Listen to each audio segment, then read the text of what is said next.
मध्य प्रदेश के बैतूल में 6 साल का मासूम बोरवेल में गिर गया। लगभग 35 फीट गहराई में बच्चा फंसा हुआ है।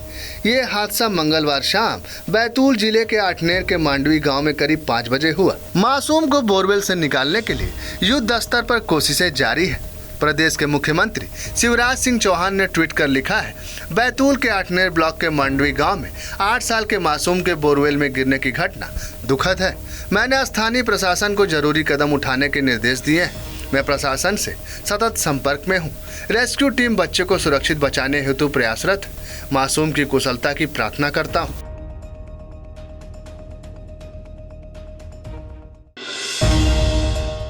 सीएम शिवराज सिंह चौहान नवनिर्वाचित सरपंचों के राज्य स्तरीय प्रशिक्षण सह सम्मेलन में शामिल हुए। इस अवसर पर सीएम शिवराज सिंह ने नवनिर्वाचित सरपंचों से कहा कि अपना गांव गरीबी मुक्त कैसे बने। अगर रोटी, कपड़ा, मकान, पढ़ाई, दवाई और रोजगार का इंतजाम अगर हमने ढंग से कर दिया तो अपना गाँव गरीबी मुक्त हो जाएगा। अगर अनाज के मामले में किसी ने गड़बड़ी की तो वो सीधे जेल जाएगा। अपना गांव गरीबी मुक्त कैसे बने। देखो, सोचो, आप एक बार गंभीरता से सोचो। मैं केवल भाषण देने नहीं आया, मैं दिल में और आत्मा में मेरे जो चीज भरी है, जो भाव छुपे हैं, वो आपके सामने उड़ेलने आया हूं। गांव में गरीबी मुक्त अब कैसे होगा? देखिए, रोटी, कपड़ा, मकान, पढ़ाई, दवाई और रोजगार का इंतजाम, ये अगर हमने ढंग से कर दिया तो गांव गरीबी मुक्त होगा। अब नंबर 1, रोटी, तो राशन की व्यवस्था है, आप सब जानते हैं। आपको और ठीक से उस व्यवस्था को देखना है कि 5 किलो फ्री में राशन प्रधानमंत्री गरीब कल्याण योजना का जा रहा है और 5 किलो मुख्यमंत्री अन्नपूर्णा योजना का अन्न आता है। ये अनाज ठीक से बटे, ये हमारी लगातार कोशिश रही है। लेकिन माइक्रो लेवल पे तो आप ही देखोगे ना कि कहीं कोई गड़बड़ नहीं हो रही। अगर ये हमने ढंग से देख लिया तो एक सीमा तक अन्न की पूर्ति हो जाती है। तो आप देखोगे क्या मैं आपसे पूछ रहा हूं? सब देखेंगे। और मैंने तय किया है कि भाई देखो, वैसे अन्न हमारे यहां बंटता है, अनाज हमारे यहां बंटता है, लेकिन हमने तय किया है कि अगर अनाज के मामले में कोई ने जरा भी गड़बड़ की तो सीधे हथकड़ी लगेगी और जेल जाएगा, छोड़ेंगे नहीं किसी भी कीमत पर। सीएम भूपेश बघेल इन दिनों भेंट मुलाकात कार्यक्रम के तहत सभी विधानसभा क्षेत्रों का दौरा कर रहे हैं। इसी के तहत सीएम बघेल गरियाबंद जिले के फेमस पान सेंटर पहुंचे। यहां उन्हें देख दुकानदार जीवनलाल देवांगन बेहद खुश हो गए। जीवनलाल ने मंगलवार को मुख्यमंत्री को अपने पान शॉप पर आने का न्योता दिया था। यहाँ आकर सीएम ने पान का लुत्फ उठाया। इतना ही नहीं, सीएम ने जीवनलाल और उनके परिवार के साथ बातचीत भी की।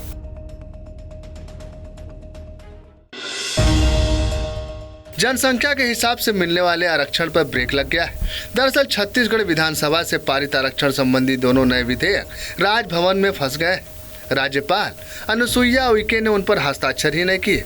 इसकी वजह से अनुसूचित जाति, अनुसूचित जनजाति, अन्य पिछड़ा वर्गों और गरीबों के लिए बनाए आरक्षण के नए प्रावधान अभी लागू नहीं हो पाएंगे। बताया जा रहा है कि राज्यपाल इन विधेयकों की कानूनी चुनौतियों को लेकर अफसरों से बात करना चाहती हैं। छत्तीसगढ़ का बिलासपुर भी स्मार्ट शहरों की लिस्ट में शुमार होने वाला है, जिसको लेकर शासन प्रशासन लगातार काम कर रहा है। शहर में स्मार्ट सिटी प्रोजेक्ट के इंटीग्रेटेड ट्रैफिक मैनेजमेंट सिस्टम के तहत 473 जगहों पर सीसीटीवी कैमरे लगाए जा रहे हैं। इससे शहर में कैमरे से ट्रैफिक कंट्रोल करने की व्यवस्था की जाएगी। इसके लिए नेटवर्किंग का काम भी अंतिम दौर पर है। इसके साथ ही शहर को डिजिटल सेवा से जोड़ने के लिए 20 जगहों पर लोगों को फ्री वाईफाई की सुविधा भी दी जाएगी।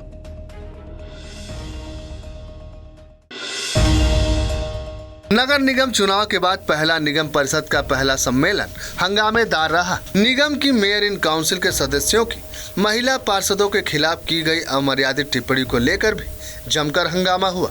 वहीं कांग्रेस के विधायकों और नेता प्रतिपक्ष ने नक्शा पास कराने में घोटाले का आरोप लगाया। परिषद में 28 प्रस्तावों को मंजूरी दे दी गई, जिसमें सबसे अहम इंदौर में नई सीसीटीवी पॉलिसी लागू करना भी शामिल है। इस पॉलिसी के तहत जहां 100 से ज्यादा लोगों की भीड़ होगी, उन सभी जगह पर जन भागीदारी से सीसीटीवी कैमरा लगाना अनिवार्य होगा।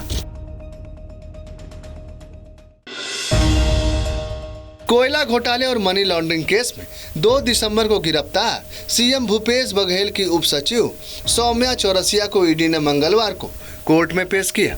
4 दिन की रिमांड खत्म होने पर ईडी सौम्या को लेकर मंगलवार को कोर्ट पहुंची, लेकिन यहां सौम्या को कोई राहत नहीं मिली। कोर्ट ने सौम्या चौरसिया को 10 दिसंबर तक ईडी की रिमांड में भेज दिया है। बता दें कि ईडी की विशेष अदालत में सौम्या चौरसिया को पेश किया गया था। वहीं इस मामले में सूर्यकांत तिवारी, आईएएस समीर बिश्नोई, लक्ष्मीकांत और सुनील अग्रवाल को भी कोर्ट में पेश किया गया, जहां से कोर्ट ने इन सभी आरोपियों को 10 दिसंबर तक के लिए जेल भेज दिया है।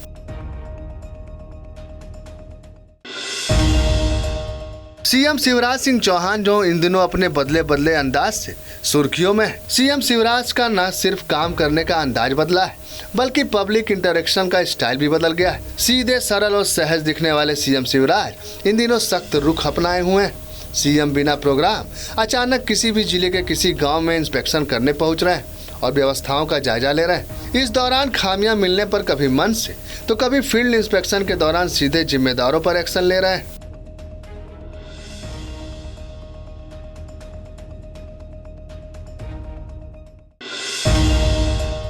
मध्य प्रदेश में आने वाले दिनों में कड़ाके की सर्दी पड़ने जा रही है, ऐसा पूर्वानुमान मौसम विभाग का है। हालांकि प्रदेश में बारिश की संभावना ना के बराबर है। मौसम विभाग के अनुसार ग्वालियर, चंबल संभाग में ज्यादा सर्दी पड़ने की संभावना है। पूरा प्रदेश जल्द ही उत्तर भारत से आने वाली शीतलहर की चपेट में आने वाला है, जिससे आने वाले दिनों में पूरे प्रदेश में तापमान में गिरावट देखने को मिलेगी।